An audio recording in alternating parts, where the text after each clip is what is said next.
بسم الله الرحمن الرحيم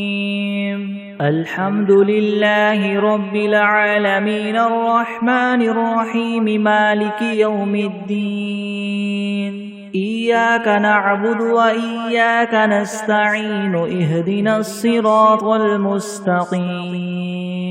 صراط الذين أنعمت عليهم غير المغضوب عليهم ولا الضالين بسم الله الرحمن الرحيم ألف لام ميم ذلك الكتاب لا ريب فيه هدى للمتقين الذين يؤمنون بالغيب ويقيمون الصلاة ومما رزقناهم ينفقون والذين يؤمنون بما أنزل إليك وما أنزل من قبلك وبالآخرة هم يوقنون أولئك على هدى من ربهم وأولئك هم المفلحون وإلهكم إله واحد لا إله إلا هو الرحمن الرحيم الله لا إله إلا هو الحي القيوم لا تأخذه سنة ولا نوم له ما في السماوات وما في الأرض من ذا الذي يشفع عنده إلا بإذنه يعلم ما بين أيديهم وما خلفهم ولا يحيطون بشيء من علمه إلا بما شاء وسع كرسيه السماوات والأرض ولا يؤوده حفظهما وهو العلي العظيم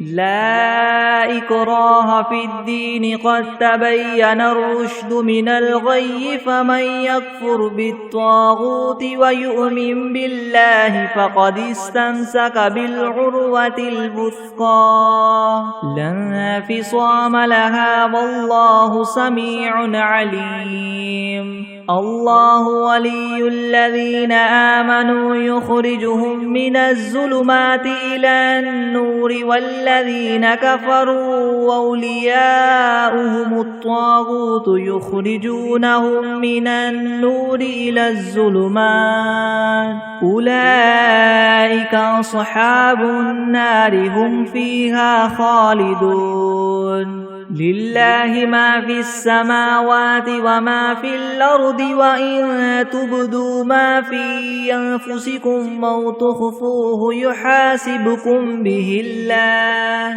فيغفر لمن يشاء ويعذب من يشاء والله على كل شيء قدير آمن الرسول بما أنزل إليه من ربه والمؤمنون كل آمن بالله وملائكته وكتبه ورسله لا نفرق بين أحد من رسله وقالوا سمعنا وأطعنا غفرانك ربنا وإليك المصير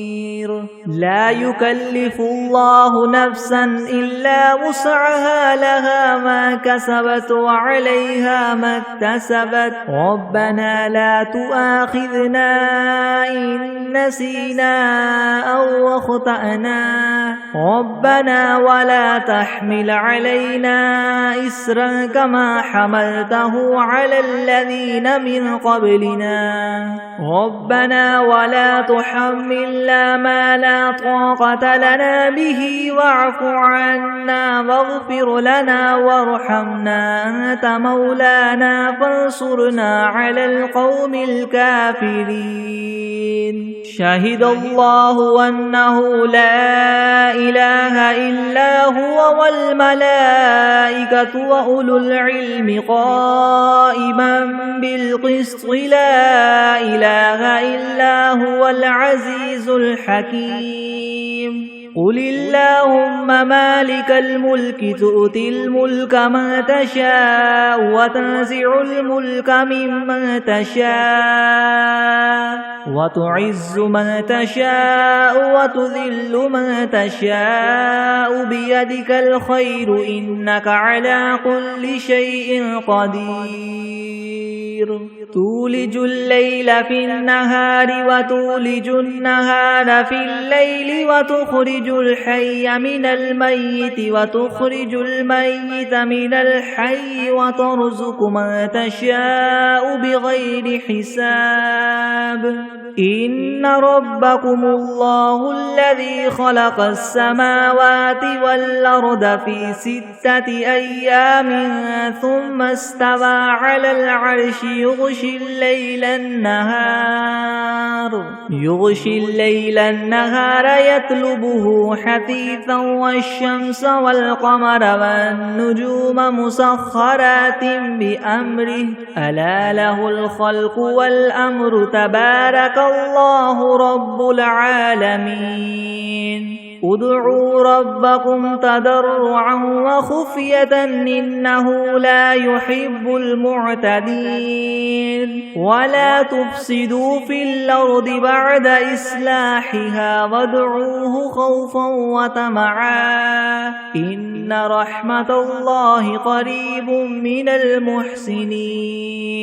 قل ادعوا الله أو ادعوا الرحمن أيما تدعوا فله الأسماء الحسنى ولا تجهر بصلاتك ولا تخافت بها وابتغ بين ذلك سبيلا وقل الحمد لله الذي لم يتخذ ولدا ولم يكن له شريك في الملك ولم يكن له ولي من الذل وكبره تكبيرا أفحسبتم أنما خلقناكم عبثا وأنكم إلينا لا ترجعون فتعالى الله الملك الحق لا إله إلا هو رب العرش الكريم ومن يدع مع الله إلها آخر لا برهان له به فإنما حسابه عند ربه إنه لا يفلح الكافرون وقل رب اغفر وارحم وأنت خير الراحمين بسم الله الرحمن الرحيم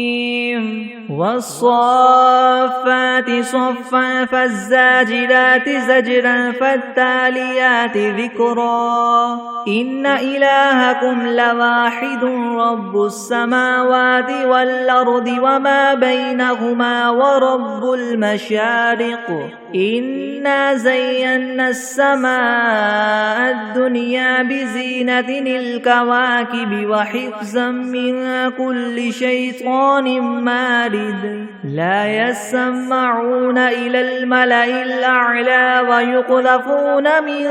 كل جانب دحورا ولهم عذاب واصب إلا من خطف الخطفة فأتبعه شهاب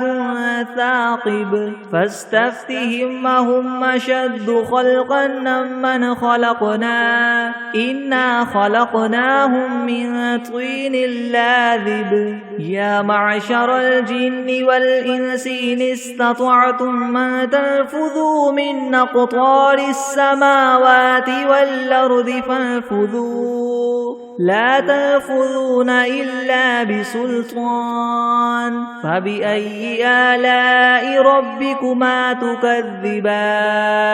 يرسل عليكما شواظ من نار ونحاس فلا تنتصران فبأي آلاء ربكما تكذبان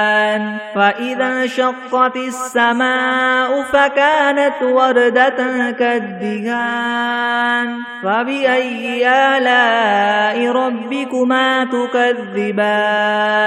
فيومئذ لا يسأل عن ذنبه إنس ولا جان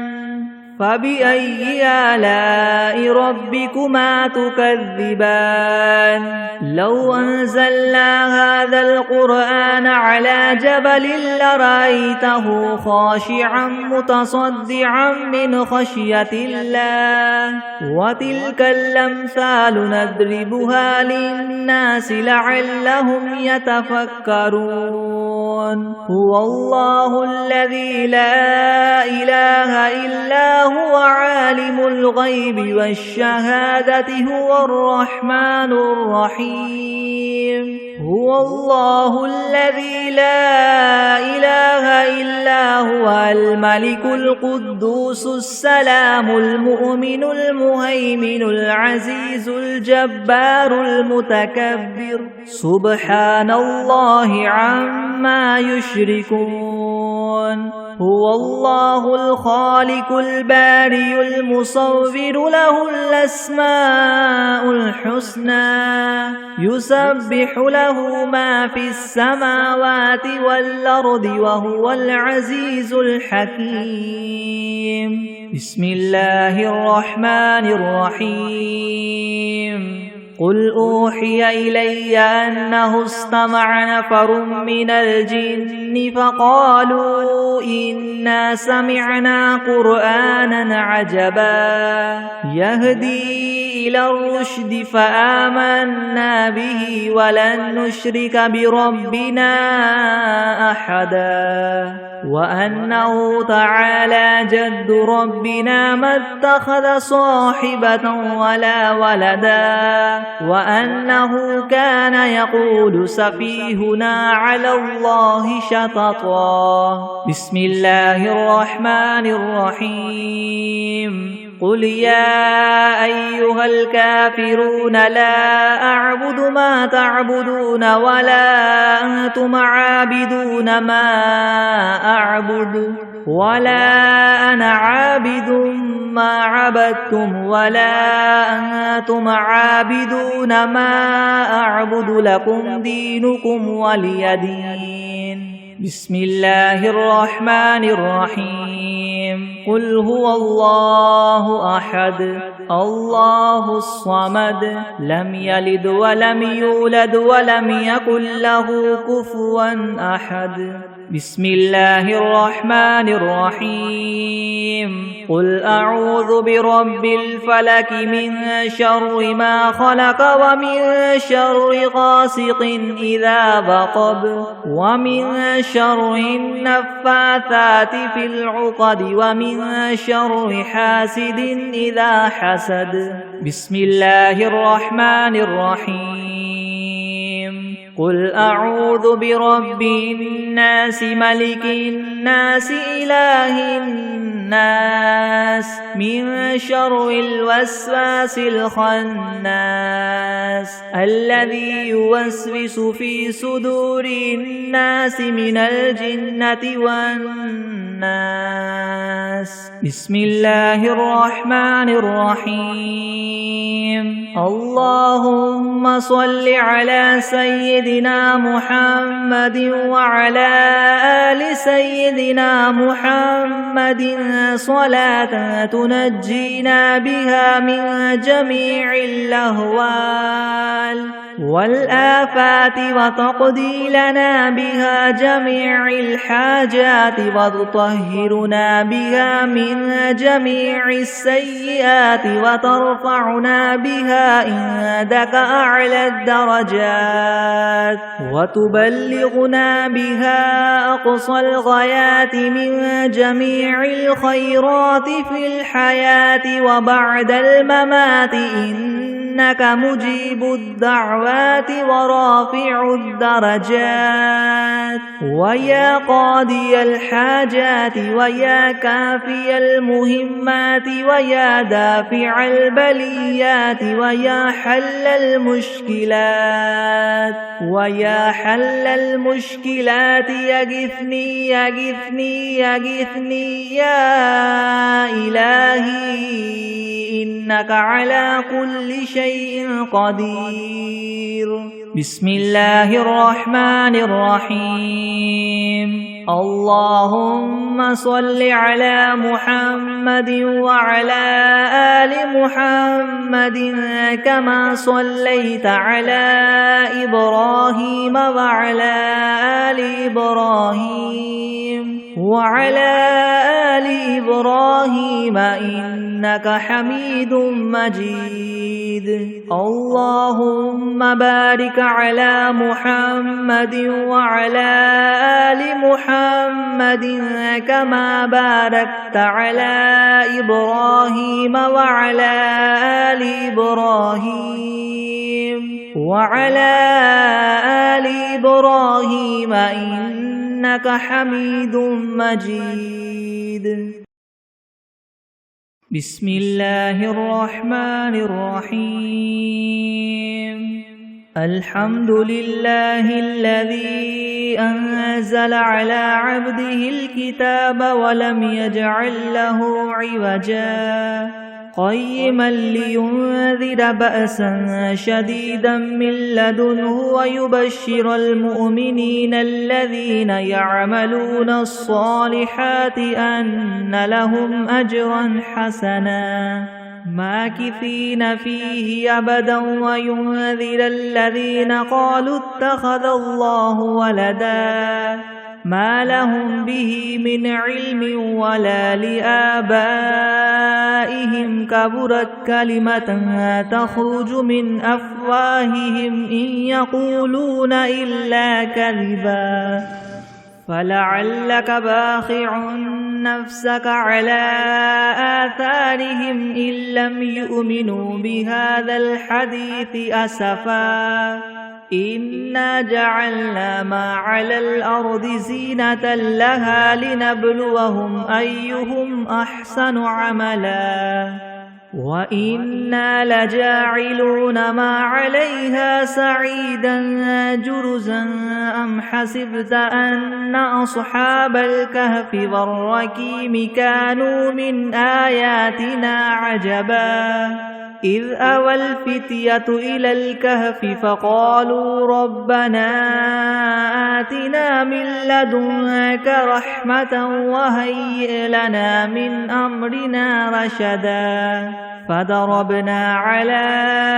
آذانهم في الكهف سنين عددا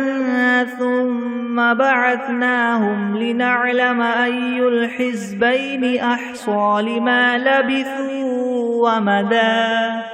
نحن نقص عليك نبأهم بالحق إنهم فتية آمنوا بربهم وزدناهم هدى وربطنا على قلوبهم إذ قاموا فقالوا ربنا رب السماوات والأرض لن ندعو من دونه إلها لقد قلنا إذا شططا هؤلاء قوم اتخذوا من دونه آلهة لولا يأتون عليهم بسلطان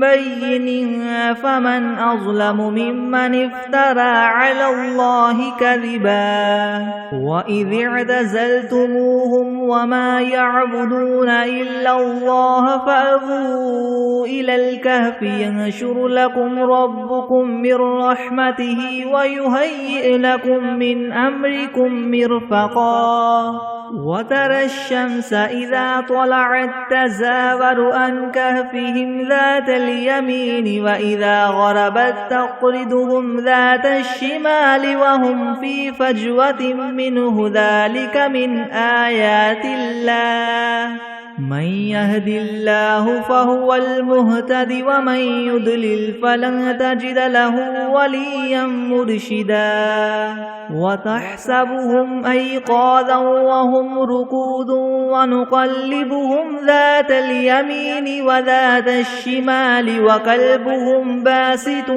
ذراعيه بالوصيد لو اطلعت عليهم لوليت منهم فرارا ولملئت منهم رعبا وكذلك بعثناهم ليتساءلوا بينهم بينهم قال قائل منهم كم لبثتم قالوا لبثنا يوما أو بعد يوم قالوا ربكم أعلم بما لبثتم فابعثوا أحدكم بورقكم هذه إلى المدينة فلينظر أيها أزكى طعاما فليأتكم برزق منه وليتلطف ولا يشعرن بكم أحدا إنهم إن يظهروا عليكم يرجموكم أو يعيدوكم في ملتهم ولن تفلحوا إذا أبدا وكذلك أعثرنا عليهم ليعلموا أن وعد الله حق وأن الساعة لا ريب فيها إذ يتنازعون بينهم أمرهم فقالوا ابنوا عليهم بنيانا ربهم أعلم بهم قال الذين غلبوا على أمرهم لنتخذن عليهم مسجدا سيقولون ثلاثة رابعهم كلبهم ويقولون خمسة سادسهم كلبهم رجما بالغيب ويقولون سبعة وثامنهم كلبهم قل ربي أعلم بعدتهم ما يعلمهم إلا قليل فلا تمار فيهم إلا مراء ظاهرا ولا تستفت فيهم منهم أحدا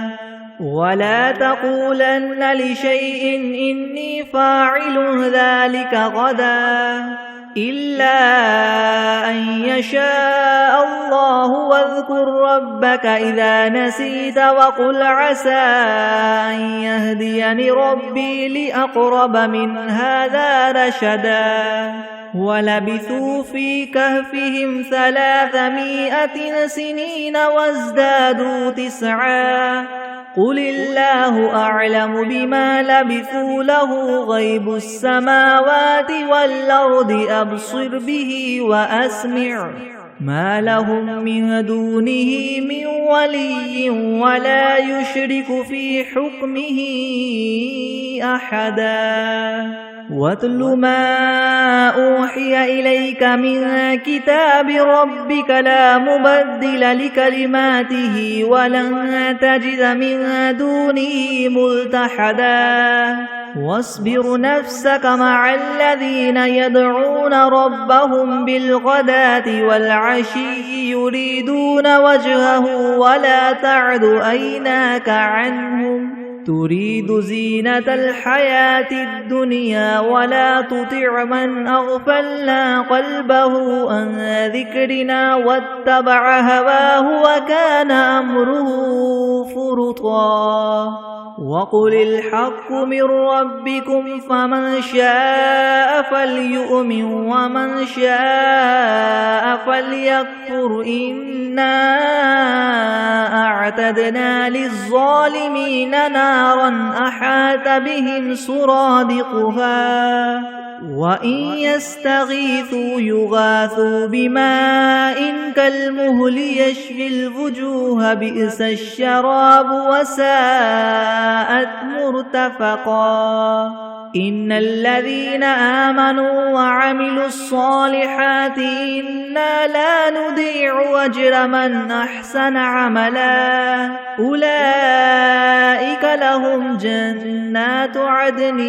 تجري من تحتهم الأنهار يحلون فيها من أساور من ذهب ويلبسون ثيابا خضرا من سندس واستبرق متكئين فيها على الأرائك نعم الثواب وحسنت مرتفقا واضرب لهم مثلا الرجلين جعلنا لأحدهما جنتين من أعناب وحففناهما بنخل وجعلنا بينهما زرعا كلتا الجنتين آتت أكلها ولم تظلم منه شيئا وفجرنا خلالهما نهرا وكان له ثمر فقال لصاحبه وهو يحاوره أنا أكثر منك مالا وأعز نفرا ودخل جنته وهو ظالم لنفسه قال ما أظن أن تبيد هذه أبدا وما أظن الساعة قائمة ولئن رددت إلى ربي لأجدن خيرا منها منقلبا قال له صاحبه وهو يحاوره وكفرت بالذي خلقك من تراب ثم من نطفة ثم سواك رجلا لكن هو الله ربي ولا أشرك بربي أحدا ولولا إذ دخلت جنتك قلت ما شاء الله لا قوة إلا بالله إن ترني أنا أقل منك مالا وولدا فعسى ربي أن يؤتيني خيرا من جنتك ويرسل عليها حسبانا من السماء فتصبح سعيدا زلقا أو يصبح ماؤها غورا فلن تستطيع له طلبا وأحيط بثمره فأصبح يكلب كفيه على ما أنفق فيها وهي خاوية على عروشها ويقول يا ليتني لم أشرك بربي أحدا ولم تكن له فئة ينصرونه من دون الله وما كان منتصرا هنالك الولاية لله الحق هو خير ثوابا وخير عقبا واضرب لهم مثل الحياة الدنيا كماء إن أنزلناه من السماء فاختلط به نبات الأرض فأصبح هشيما تزروه الرياح وكان الله على كل شيء مقتدرا المال والبنون زينة الحياة الدنيا والباقيات الصالحات خير عند ربك ثوابا وخير أملا ويوم نسير الجبال وترى الأرض بارزة وحشرناهم فلم نغادر منهم أحدا وعرضوا على ربك صفا لقد جئتمونا كما خلقناكم أول مرة بل زعمتم أن لن نجعل لكم موعدا ووضع الكتاب فترى المجرمين مشفقين مما فيه ويقولون يا ويلتنا ما لهذا الكتاب لا يغادر صغيرة ولا كبيرة إلا أحصاها ووجدوا ما عملوا حاضرا ولا يظلم ربك أحدا وإذ قلنا للملائكة اسجدوا لآدم فسجدوا إلا إبليس كان من الجن ففسق عن أمر ربه أفتتخذونه وذريته أولياء من دوني من دوني وهم لكم عدو بئس للظالمين بدلا ما أشهدتهم خلق السماوات والأرض ولا خلق أنفسهم وما كنت متخذ المضلين عضدا ويوم يقول نادوا شركائي الذين زعمتم فدعوهم فلم يستجيبوا لهم وجعلنا بينهم موبقا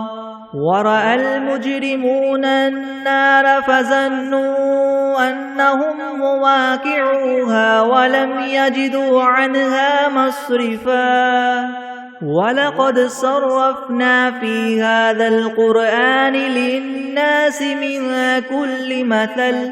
وكان الإنسان أكثر شيء جدلا وما منع الناس أن يؤمنوا إذ جاءهم الهدى ويستغفروا ربهم إلا أن تأتيهم سنة الأولين أو يأتيهم العذاب قبلا وما نرسل المرسلين إلا مبشرين ومنذرين ويجادل الذين كفروا بالباطل ليدحضوا به الحق واتخذوا آياتي وما أنذروا هزوا ومن أظلم ممن ذكر بآيات ربه فأعرض عنها ونسي ما قدمت يداه إنا جعلنا على قلوبهم أكنة أن يفقهوه وفي آذانهم وقرا وإن تدعهم إلى الهدى فلن يهتدوا إذن أبدا وربك الغفور ذو الرحمة لو يؤاخذهم بما كسبوا لعجل لهم العذاب بل لهم موعد لن يجدوا من دونه موئلا وتلك القرى أهلكناهم لما ظلموا وجعلنا لمهلكهم موعدا وإذ قال موسى لفتاه لا أبرح حتى أبلغ مجمع البحرين أو أمضي حقبا فلما بلغا مجمع بينهما نسيا حوتهما فاتخذ سبيله في البحر سربا فلما جاوزا قال لفتاه آتنا غداءنا لقد لقينا من سفرنا هذا نسبا قال أرأيت إذ أوينا إلى الصخرة فإني نسيت الحوت وما أنسانيه إلا الشيطان أن أذكره واتخذ سبيله في البحر عجبا قال ذلك ما كنا نبغي فارتد على آثارهما قصصا فوجدا عبدا من عبادنا آتيناه رحمة من عندنا وعلمناه من لدنا علما قال له موسى هل أتبعك على أن تعلمني مما علمت رشدا قال إنك لن تستطيع معي صبرا وكيف تصبر على ما لم تحط به خبرا قال ستجدني إن شاء الله صابرا ولا أعصي لك أمرا قال فإن اتبعتني فلا تسألني عن شيء حتى أحدث لك منه ذكرا فانطلقا حتى إذا ركبا في السفينة غرقها قال أخرقتها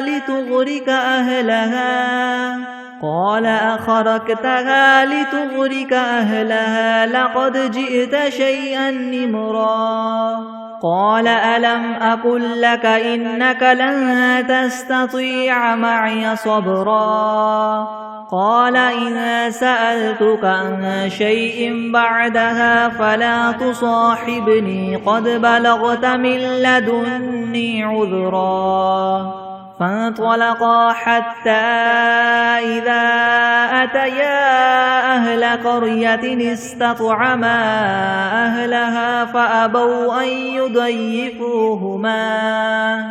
فوجدا فيها جدارا يريد أن ينقض فأقامه قال لو شئت لاتخذت عليه أجرا قال هذا فراق بيني وبينك سأنبئك بتأويل ما لم تستطع عليه صبرا أما السفينة فكانت لمساكين يعملون في البحر فأردت أن أعيبها وكان وراءهم ملك يأخذ كل سفينة غصبا وأما الغلام فكان أبواه مؤمنين فخشينا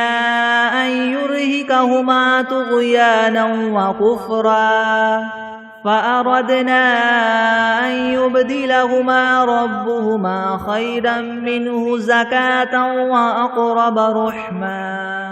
وأما الجدار فكان لغلامين يتيمين في المدينة وكان تحته كنز لهما وكان أبوهما صالحا فأراد ربك أن يبلغا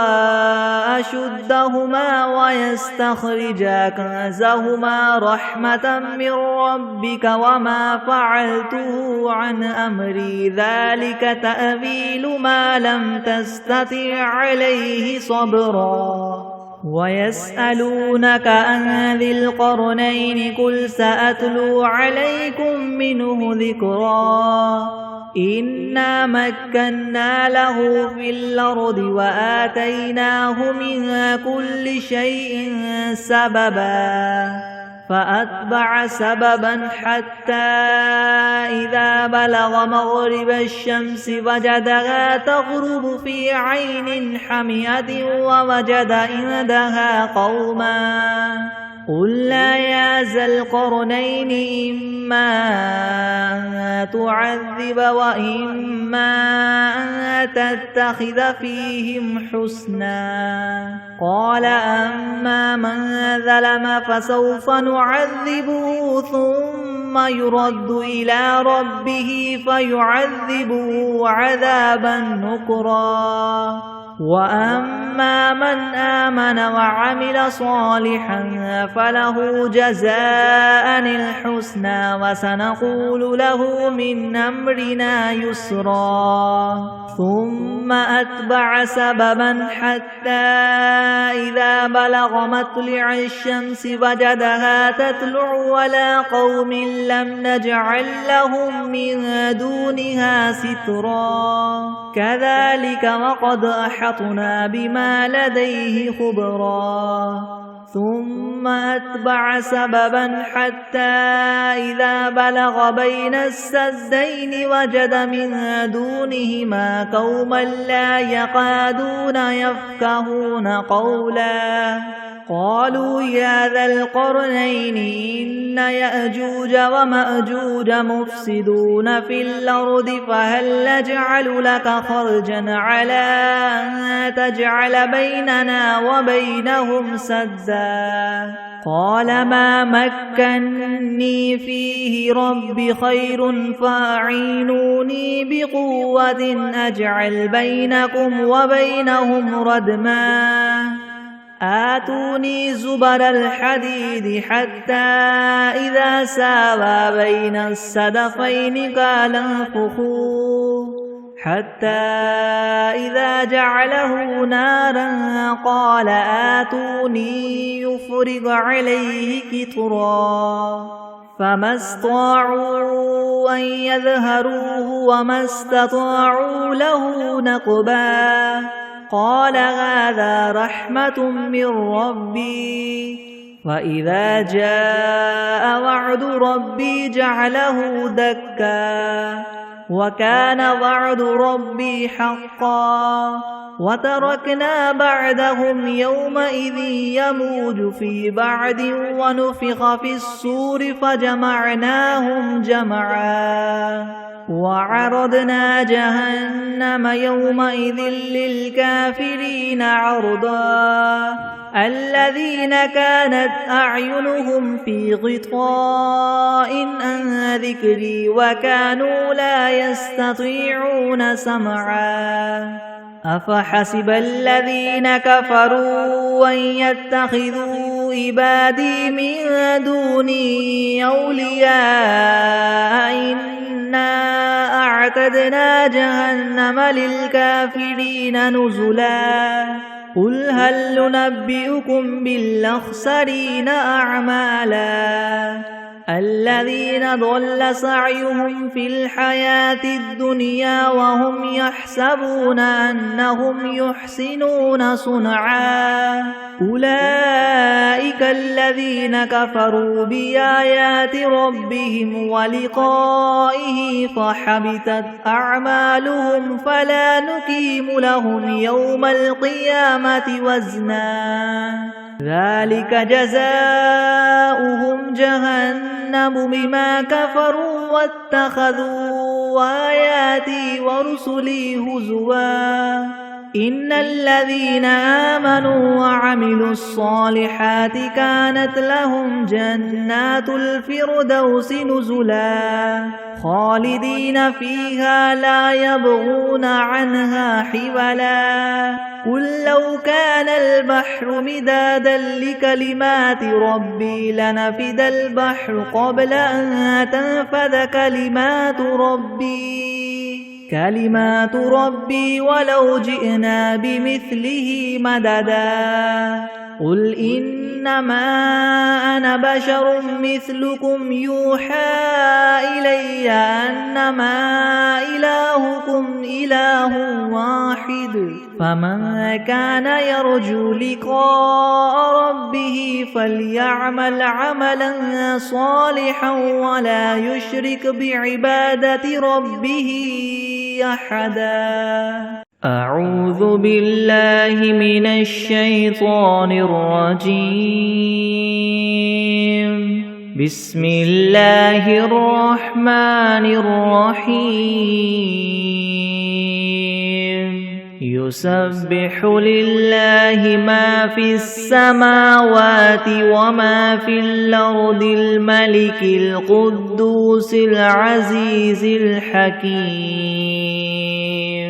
هو الذي بعث في الأميين رسولا منهم يتلو عليهم آياته ويزكيهم ويعلمهم الكتاب والحكمة وإن كانوا من قبل لفي ضلال مبين وآخرين منهم لما يلحقوا بهم وهو العزيز الحكيم ذلك فضل الله يؤتيه من يشاء والله ذو الفضل العظيم مثل الذين حملوا التوراة ثم لم يحملوها كمثل الحمار يحمل أسفارا بئس مثل القوم الذين كذبوا بآيات الله والله لا يهدي القوم الظالمين قل يا أيها الذين هادوا إن زعمتم أنكم أولياء لله من دون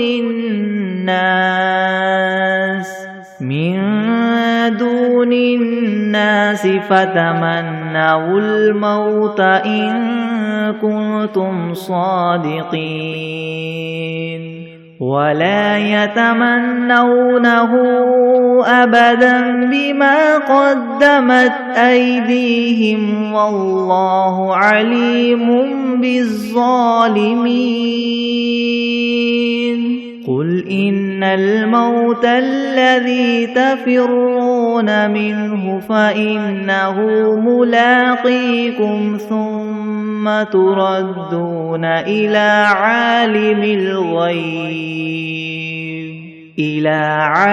الغيب والشهادة فينبئكم بما كنتم تعملون يا أيها الذين آمنوا إذا نودي للصلاة من يوم الجمعة فاسعوا إلى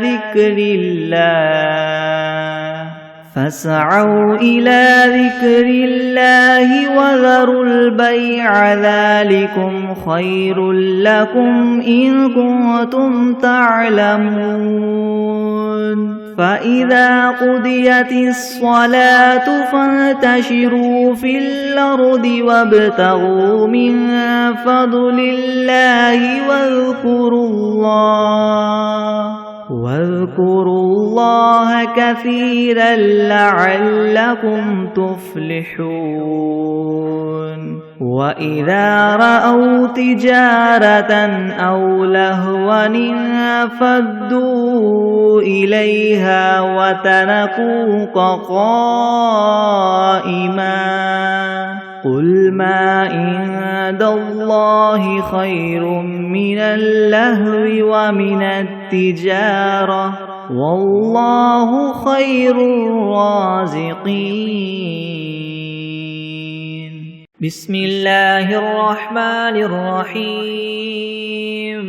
الحمد لله رب العالمين الرحمن الرحيم مالك يوم الدين إياك نعبد وإياك نستعين اهدنا الصراط المستقيم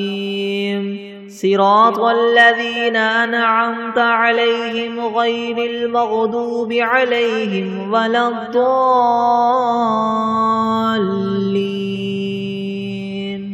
بسم الله الرحمن الرحيم ألف لام ميم ذلك الكتاب لا ريب فيه هدى للمتقين الذين يؤمنون بالغيب ويقيمون الصلاة ومما رزقناهم ينفقون والذين يؤمنون بما أنزل إليك وما أنزل من قبلك وبالآخرة هم يوقنون أولئك على هدى من ربهم وأولئك هم المفلحون وإلهكم إله واحد لا إله إلا هو الرحمن الرحيم الله لا إله إلا هو الحي القيوم لا تأخذه سنة ولا نوم له ما في السماوات وما في الأرض من ذا الذي يشفع عنده إلا بإذنه يعلم ما بين أيديهم وما خلفهم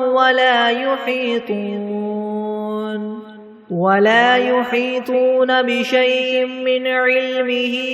إلا بما شاء وسع كرسيه السماوات والأرض ولا يؤوده حفظهما وهو العلي العظيم.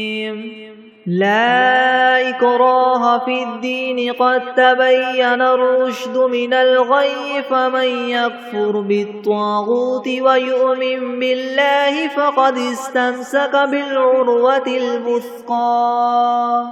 لا انفصام لها والله سميع عليم. الله ولي الذين آمنوا يخرجهم من الظلمات إلى النور والذين كفروا أولياؤهم الطاغوت يخرجونهم من النور إلى الظلمات أولئك أصحاب النار هم فيها خالدون. لله ما في السماوات وما في الأرض وإن تبدوا ما في أنفسكم أو تخفوه يحاسبكم به الله فيغفر لمن يشاء ويعذب من يشاء والله على كل شيء قدير. آمن الرسول بما أنزل إليه من ربه والمؤمنون كل آمن بالله وملائكته وكتبه ورسله لا نفرق بين أحد من رسله وقالوا سمعنا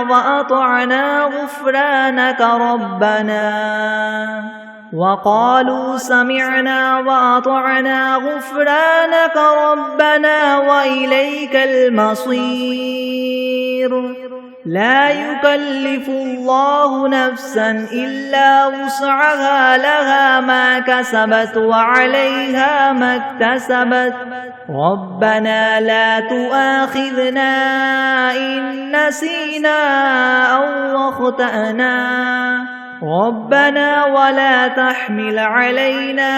إسرا كما حملته على الذين من قبلنا ربنا ولا تحملنا ما لا طاقة لنا به واعف عنا واغفر لنا وارحمنا أنت مولانا فانصرنا على القوم الكافرين. شهد الله أنه لا إله إلا هو والملائكة وأولو العلم قائما بالقسط لا إله إلا هو العزيز الحكيم.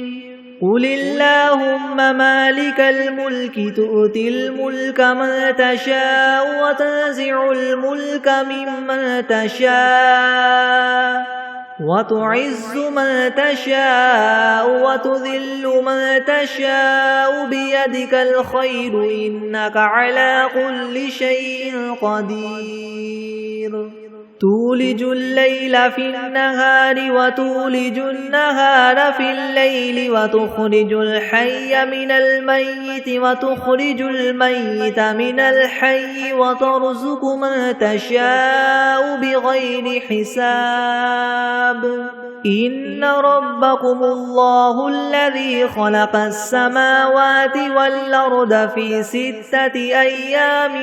ثم استوى على العرش يغشي الليل النهار يطلبه حثيثا والشمس والقمر والنجوم مسخرات بأمره ألا له الخلق والأمر تبارك الله رب العالمين.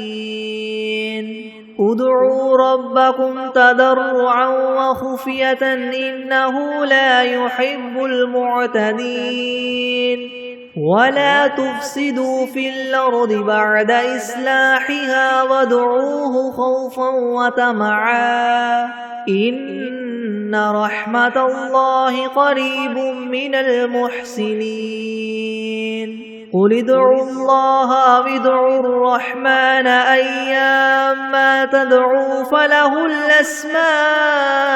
الحسنى ولا تجهر بصلاتك ولا تخافت بها وابتغ بين ذلك سبيلا وقل الحمد لله الذي لم يتخذ ولدا ولم يكن له شريك في الملك ولم يكن له ولي من الذل وكبره تكبيرا أفحسبتم أنما خلقناكم عبثا وأنكم إلينا لا ترجعون فتعالى الله الملك الحق لا إله إلا هو رب العرش الكريم ومن يدع مع الله إلها آخر لا برهان له به فإنما حسابه عند ربه إنه لا يفلح الكافرون وقل رب اغفر وارحم وأنت خير الراحمين بسم الله الرحمن الرحيم والصافات صفا فالزاجرات زجرا فالتاليات ذكرا إن إلهكم لواحد رب السماوات والأرض وما بينهما ورب المشارق إنا زينا السماء الدنيا بزينة الكواكب وحفظا من كل شيطان مارد لا يسمعون إلى الملأ الأعلى ويقذفون من كل جانب دحورا ولهم عذاب واصب إلا من خطف الخطفة فأتبعه شهاب ثاقب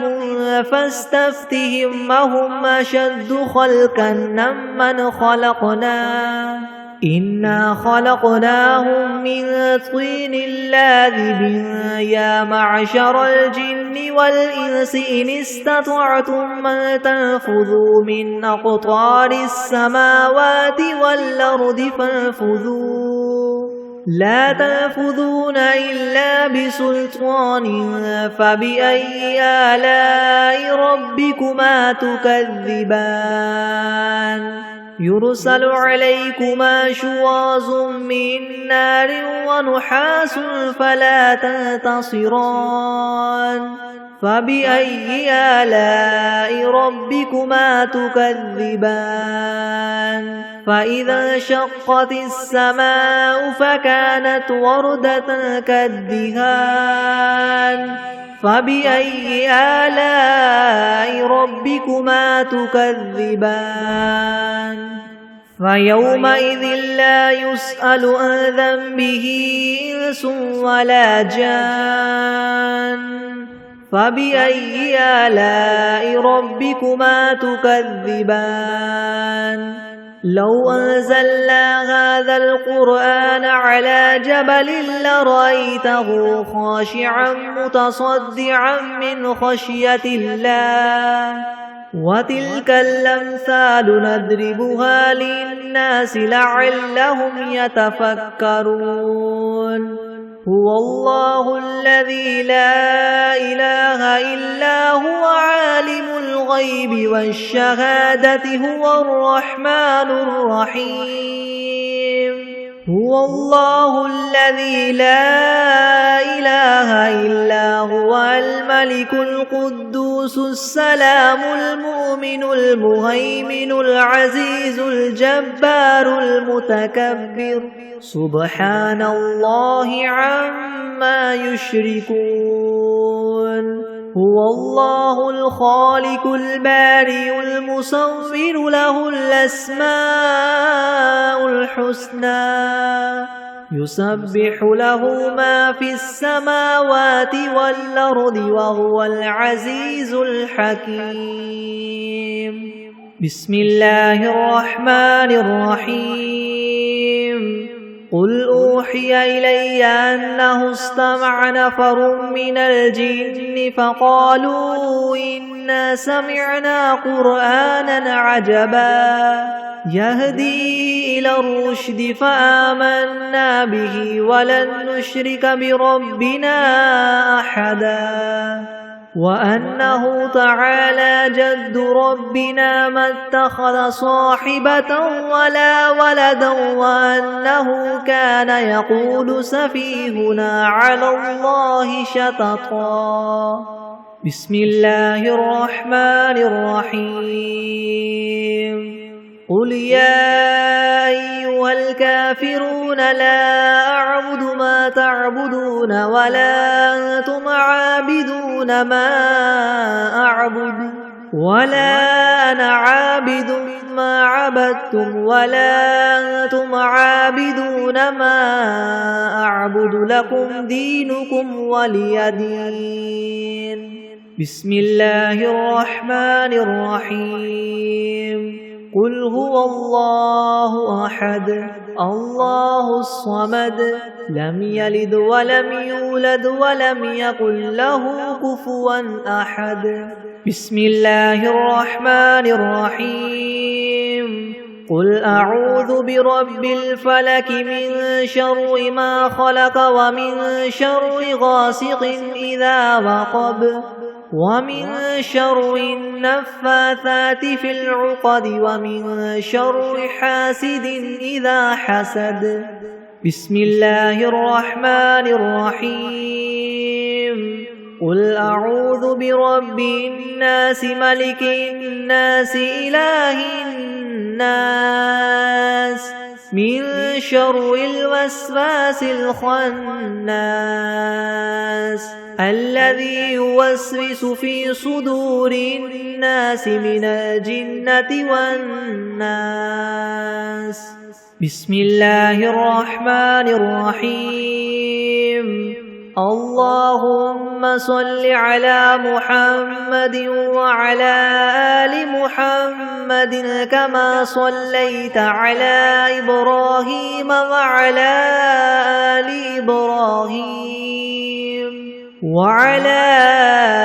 آل إبراهيم إنك حميد مجيد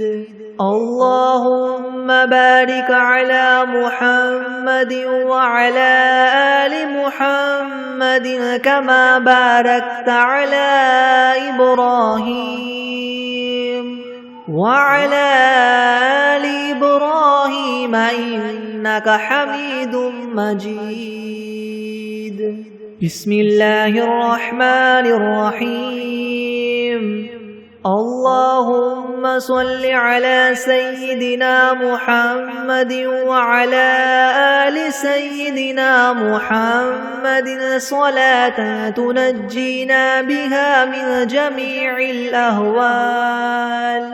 والآفات وتقضي لنا بها جميع الحاجات وتطهرنا بها من جميع السيئات وترفعنا بها عندك أعلى الدرجات وتبلغنا بها أقصى الغايات من جميع الخيرات في الحياة وبعد الممات إنك مجيب الدعوات ورافع الدرجات ويا قاضي الحاجات ويا كافي المهمات ويا دافع البليات ويا حل المشكلات أغثني أغثني أغثني يا إلهي إنك على كل شيء قدير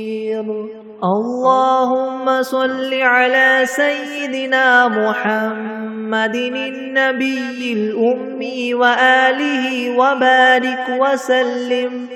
أستغفر الله الذي لا إله إلا هو الحي القيوم وأتوب إليه